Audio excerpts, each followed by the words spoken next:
Hi guys, खुलुमबाय. Welcome to Prakash Narzary YouTube channel. Vlogging बानायगोन दिनैहाय. मोनसे दिनै सुपार मार्केट खुलिगोन. बे जाबाय किचेन क्वीन. बेवहाय मैयाहाय आंखौ लेंहरदोंमोन कल खालामनानै जे नोंथाङा बेयाव फैनो हागोन नामा? एसे भिडिअ बानायफैनो हागोन नामा? जोंखौ प्रम'ट खालामना होफैनो हागोन नामा? स' बुंनाय लोगो लोगोनो ओरैनोथ' दासान्दि एसे फ्रियाव दङ. बिनिखायनो आंबो गरसे गरनै मोनगोन खोमा दां साननानै जागोन नांबाय. दा खिन्थु हरगोन ना हराथाय मिथिया, आंनाव बाजेट गैया बुंनायनि जेनेबा जे इसेबांखिनि हरनांगौ होननानै. क'क्राझार खाथिनि एकदमबारे फट'बो खेबनांगौ ना मा नांगौ जोंहा फंबाय दङ प्रबीन, बिथाङा खेबसिगोन फट', ओमफ्राय आङो भिडिअखौ बानायनानै जानानै होनोसै. नोंथांमोना मोजां मोनदोंब्ला फैनानै बायफैबानो जाबाय.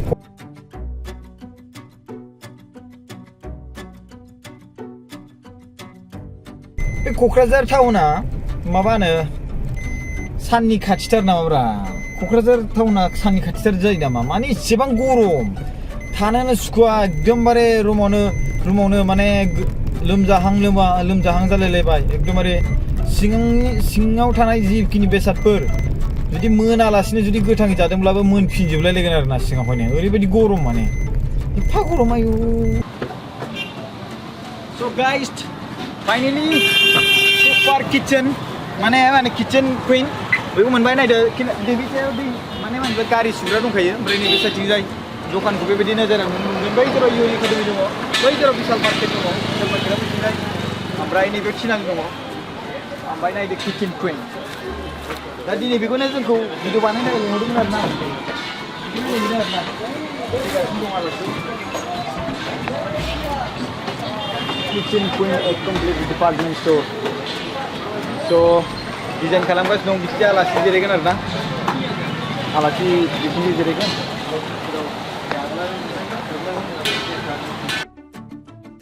स' बेवहाय जिरायगोन आरो ना जायफोर दिनै अपेनिं खालामनाय ग्रान्ड अपेनिं हिसाबैथ' बेवहाय आलासि गोबां फैगोन ना. स' दायो माने बेवहाय जिरायनायनि थाखाय सुबिदा जाजोब्बाय. किचेन क्वीन र' बेनि गोजौखौ देखायदो. बेनि गोजौखौ नायदो. गोजौनिफ्राय बैनिफ्राय देखायलाय.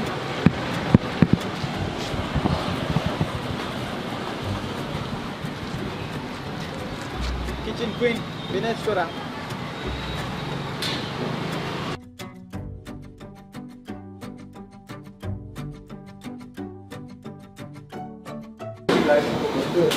स' लोगोफोर किचेन क्वीन सुपार मार्केट माने बेवहाय माने जानाय लोंनाय बेसाद बायदिसिना नायदो. दालि भिडिअ बानायनो फैनायनि फ्रियाव मोनगोन नामाथाय? बा मटर दङ जायफोर जोंनि जेराव आथा.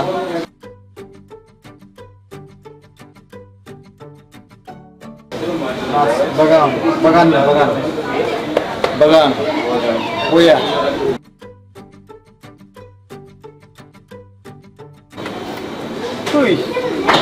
ओरै देखायनायफ्रा पुरा मोजां जाग्रा बेसादफोर. चक्लेट चक्लेटआ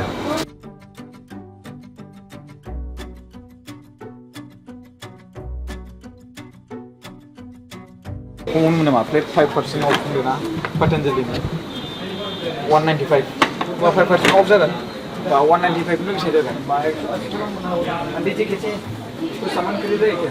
नहीं, काम कर रहे ना. यहाँ पे काम कर रहे ना अभी खामानि मावग्रा. ओमफ्राय बिनि गेजेरावहाय बेखौलाय मारदो आगरबाथि गोबां रोखोम नायदो.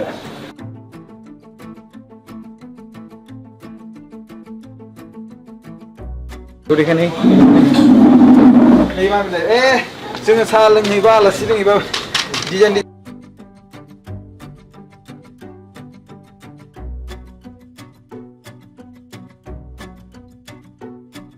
सुइट्स वाला माबा दङ. मा होनोमोनलाय आसारा बारा गैया दां बेवहाय.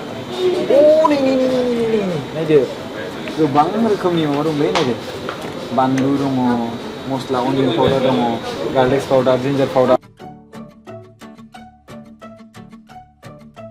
नङा बे खिन्थु बेबायदि दंलै मोनसे नेक्स्ट प्रटिन बानलु गोसानि दंना 7 ग्रेन्स प्रटिन स्नेक्स. नागिरदों बै मोनसे दंना 3x होननाय मोनसे माबा दंलाय मा होनोमोनलाय मेगि आलु सुगार जाबाथाय देलायग्रानिबो बेसाद दं बेवहाय किचेन बेखौ आं इउज खालामोलै बेखौ इउज खालामो मोजां मोनो आं इउज खालामो गोबाव बोसोर जाबाय गोबां समनिफ्राय उन्दैनिफ्रायनो जेब्ला क्रिम लागायनाय जेनदोंमोन अब्ला बे समनिफ्रायनो आं बेखौ फेयारहेन्डजों क्रिमखौ लागायदों आरोना सेनबो दं बेवहाय सुग्रा फेयार वास मा होनोमोनलाय फेस वास बायदिसिना दङ गासिबो सेन हेन्ड बेफोर किचेन क्विनजों लोगोसे प्लास बिराद बेनिफिट दं माथो आरो बिनि गेजेरावहाय बिस्कुटफ्राथ' जोबनो रोङि दंखायो बेवहाय नायदो डिजाइनफ्रानो मा दंखायो एलमन्डसफोरावबो मोजां मोजां बेलेग बेलेग कम्पानि माने गोबां गोजाननिफ्राय लाबोदों जाहैदों खोन्थादों आरोना मालिक नामा बे माबानि नामा कमल शर्मानो दै बे स्ट'रनि नामा माने स्ट'रनि बिगुर नामा कमल शर्मा बिथाङा फार्निचार दंखायो गुवाहाटियावहाय बिथाङा आंखौ गुवाहाटियावबो लांगोन होननानै बुंलायलायदों आरोना मानसिया ओमफ्राय लानो थांगोन आं स्टेफ्रि दंजोबसै ओमफ्राय बिनि गेजेरावहाय buy 2 get 1 free अच्छा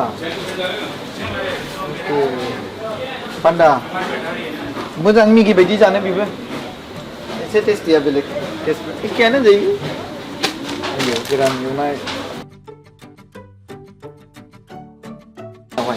बाहेरनिफ्राय माबायदि लुकसिन दंबा बे किचेन क्विना ना खोदोमथलानिफ्राय नोङो खोदोमथलायावनो गोग्लैयो जेब्ला मा होनोमोनलाय सेक्रेटारियेट अफिसनिफ्राय जुदि कारिगाव जानानै फैयोबा बड'लेण्ड मा होनोमोनलाय क'क्राझार टाउनसिप फैयोब्ला जेनेबा होमबा बेखौ राइट साइडआव मोनगोन ओमफ्राय जुदि क'क्राझारनिफ्राय कारिगाव थाङोब्ला अब्ला लेफ्ट साइडआव मोनगोन आरोना बिनि थिनालि मोनसे दङ दालां खाथियाव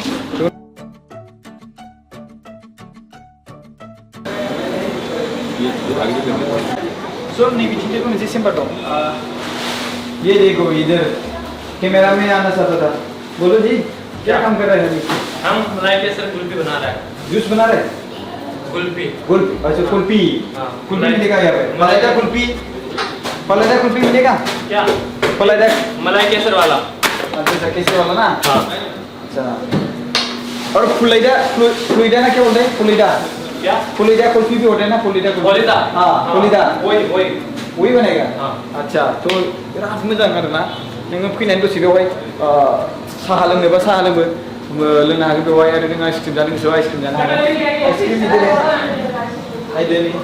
आइसक्रिम माने एक्सुवेलि बुंनो थाङोबा माने बिराद मोजां आरोना शपिं खालामनो थाखाय बेवहाय नों मेंबाय शपिं खालामबाय आइसक्रिम जानो गोसो जादों मोनजाबाय माबा मोनसे जानो गोसो जादों बेकारि बुस्थु जानो गोसो जादों फैबाय आरामसे फैनानै नों जिरायबाय ओमफ्राय जिरायनानै साहा लोंबाय आरामसे बेनो जाबाय किचेन क्विन स' जोबनायाव आं बेखौनो बुंगोन कि बेवहाय फैनानै नोंथांमोना बेसादफोरखौ एसे ट्राइ खालामनो हागोन ओमफ्राय बिनि गेजेराव दामफोरा बारा जायो नामा खम जायो नामा बेफोरखौ नायफैनो हागोन आं बुंखाबायनो अलरेडि जिडि रड खोदोमथला नों सेक्रेटारिनिफ्राय फैयोब्ला क'क्राझार टाउनथिं फैयोब्ला अब्ला बे राइट साइडआव गोग्लैयो मिन्स ओरै राइट साइडआव गोग्लैबाय ओमफ्राय बिनि गेजेराव जुदि माबानिफ्राय क'क्राझार टाउननिफ्राय नों मा होनोमोनलाय बेखौ कारिगावथिं थाङोब्ला अब्ला नोंथांमोना बेखौ लेफ्ट साइडआव मोनगोन आरामसे नायनानै माबानो जाबाय लेफ्ट साइडआव खिन्थु बिनि सिगां लेफ्ट साइडआव जायोब्ला बिनि सिगां नोङो गारि मोननै मा होनोमोनलाय गारि सुग्रा मोननै माने दखान मोनगोन नोंथांमोना डाइरेक्टलि नुखागोनलै बेवहाय दंफां दङ नैयाव थिनालि दं नै थिनालिया बै जोंनो नैबे लामायानो बेनो थिनालिनि बेनो बे थांनाया नैबे थिं होनाया ना बेनो लामा बेजों थिनालि ओरै डाइरेक्ट बर'फोर मानसि होलांबाय एखेबारे एक्सुवेलि थांबा औ अक्सिलियामबो थांजायो अक्सिलियाम दंना बेवहाय आर'नाइ कलेज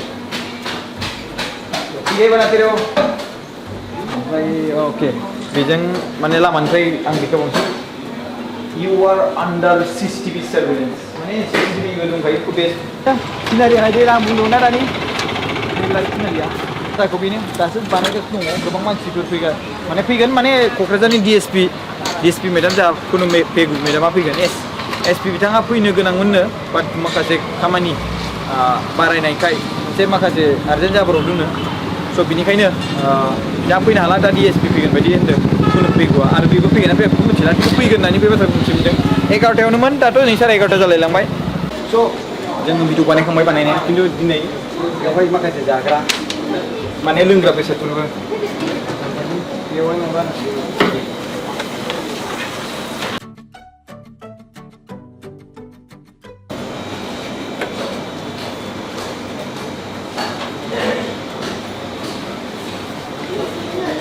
दायो 17 जुलाइ जोङो भिडिअफोर बानायखांबायमोन दानि आङो खिन्थु आं मोनसे बाथ्राखौ मिन्थियाखै बेखौ ये साथा भी फ्री में देते हैं ना हाँ आज जो आएगा उसको साथा फ्री अच्छा ये 17 जुलाई ये वीडियो खैटे से अपलोड जाएगा बिल्कुल मिथिया जो आएगा शॉपिंग करने के लिए उसको मिलेगा अम्ब्रेला फ्री तो अभी मुझे मिल रहा है अम्ब्रेला फ्री वो मैंने पैसे दे दिया उससे कर दीजिएगा टाटा थोड़ा साइड ओके भैया